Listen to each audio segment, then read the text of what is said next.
I remember my first video game system, the Sega Genesis. It was given to me at the age of 4 by my mom's coworker's son. He said he didn't need the system anymore as the Dreamcast was coming out soon. He also gave me 7 games. One was Mortal Kombat, which my parents found to be too violent and thus threw away. Another was The Incredible Hulk, which I wouldn't be allowed to play for a few years, and even then didn't do a whole lot with after the fact. Next was Jungle Book, a game I played a lot with my mom since Disney movies were always a big deal in our household. Then there was Miss Pac-Man, easily the best form of classic Pac-Man I've ever played. And finally, the first 3 Sonic the Hedgehog games. I always liked 3 the best, since you could save your progress and Tails' flight made things much easier. It would be a long time before I would beat even that game, but I played them constantly. Skip ahead a few years to when I was 7 or 8. I was in a private Christian school. I wasn't exactly super popular. Most of the guys bullied me, though I found most of the girls to be my friends. Due to the fact that this was a private school and the students came in from numerous far-reaching locations, there was no bus system to pick up kids or drop them off back at home. For kids whose parents were not able to pick them up when school ended, there was a system known as aftercare, giving these kids a place to stay and things to do as they waited. I was always one of the kids who had to stay there as both my parents had to work to pay for our apartment. It was also there where I found the one thing that made me cool. The aftercare room just so happened to have a game system, and that system was the Sega Genesis, with none other than the first 3 Sonic games. While most kids had never played a Sonic game in their life, I had several years of experience with them, and the other kids absolutely ate it up. Technically, the rule was supposed to be that everyone took turns, switching people each time the current player had gone on for 5 minutes, or when they lost a life. But due to my skill at the game, everybody just wanted to watch me play instead. It set a precedent that would stay with me, even to this day. Moving ahead another year or two, I was now the age of 9. My family moved, and as such, I moved to a different school as well.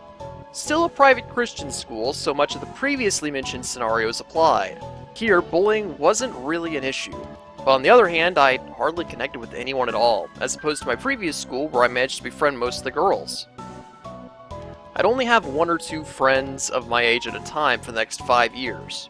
Fortunately, this is where I met Jordan. 2 years younger than me, Jordan also went to aftercare, and we became fast friends, sharing a love of video games, particularly Kirby and Mario. This aftercare location had a GameCube, with Sonic Mega Collection as one of the games available.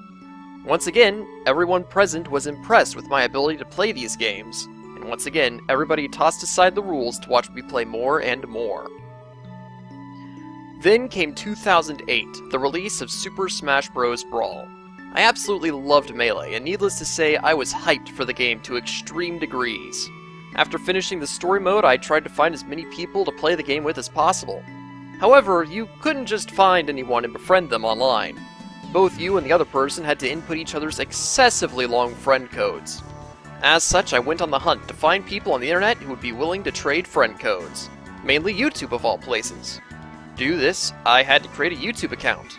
My favorite character in the game was, and still is, Mr. Game & Watch, and I tended to say the word pie at the time, much like how I often say hamsters today. As such, the name Mr. Game & Pie was a natural fit. Move forward a little bit to June of 2008. I invited Jordan over to my place to hang out, a rarity considering he didn't exactly live close by. On this day, he introduced me to a YouTube account, Deceased Crab. DC made Let's Plays, and I was immediately intrigued. So intrigued, in fact, that I wanted to make one of my own. I turned on my Sega Genesis with Sonic 3 and Knuckles locked in, situated myself and Jordan in front of it, set up my camcorder to point at the screen, and on June 24th, 2008, I uploaded my very first Let's Play video.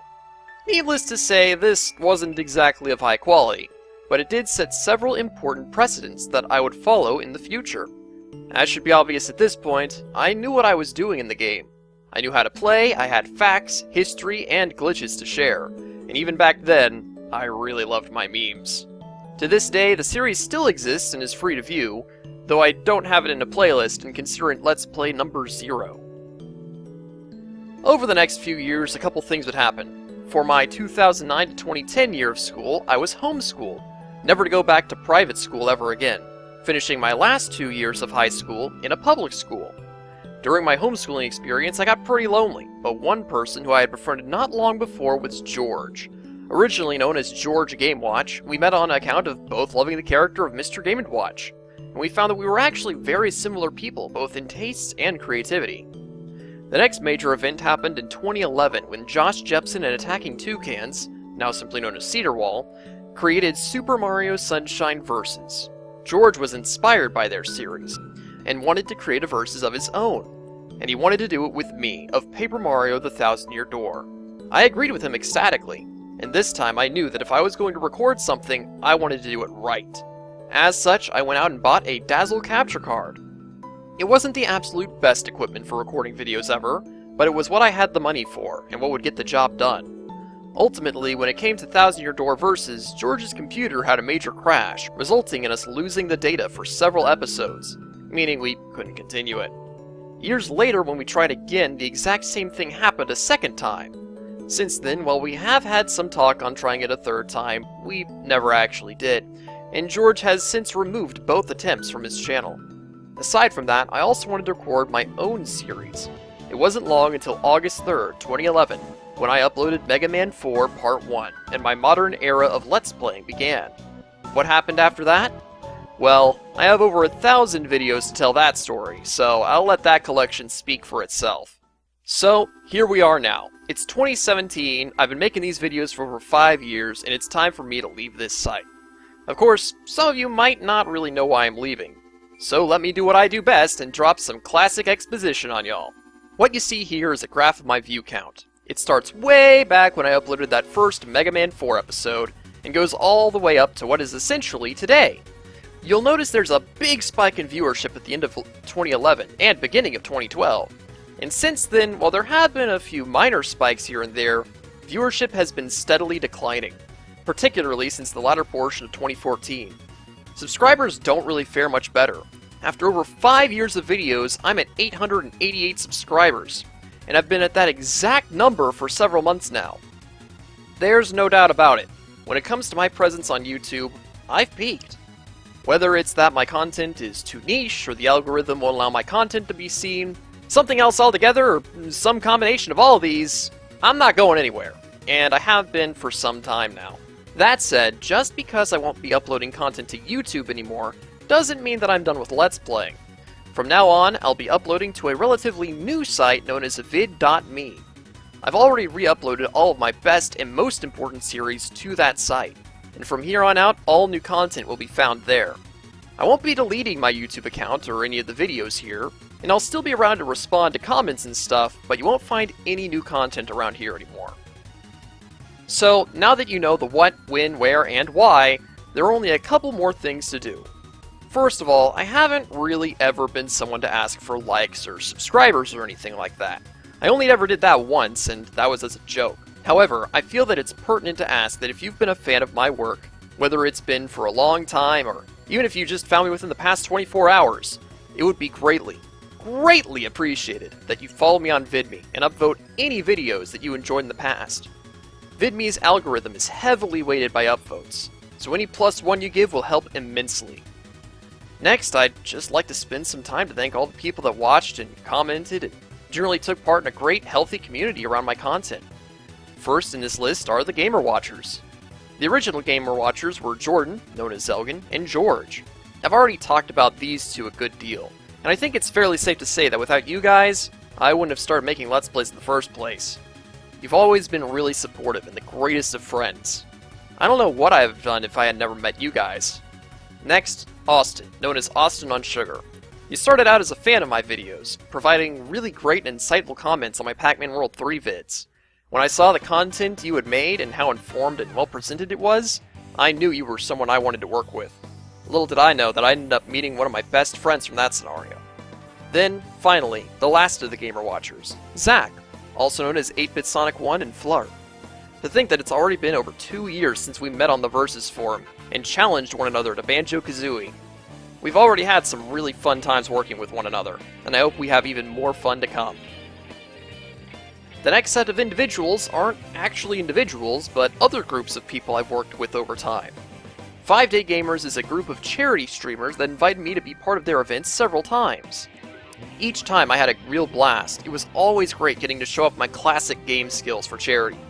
In particular, I'd like to mention Evil Dead Fan as the guy who has generally run the show, Jessica K. Skull for being the one to invite me in the first place, and finally Automaton Creature for joining me in Splatoon a few times.